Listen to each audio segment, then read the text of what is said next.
एक दिन छोटा सा बच्चा हमजा अपने अबू के पास आया और पूछने लगा, अबू, जुमा की नमाज में क्या होता है?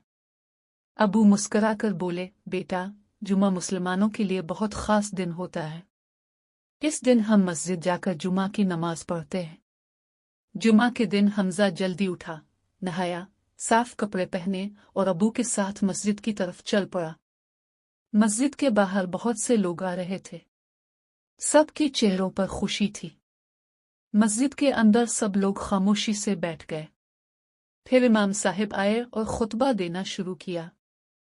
इमाम साहब ने अच्छी बातें बताएं, हमें सच बोलना चाहिए, दूसरों की मदद करनी चाहिए और अल्लाह की इबादत करनी चाहिए।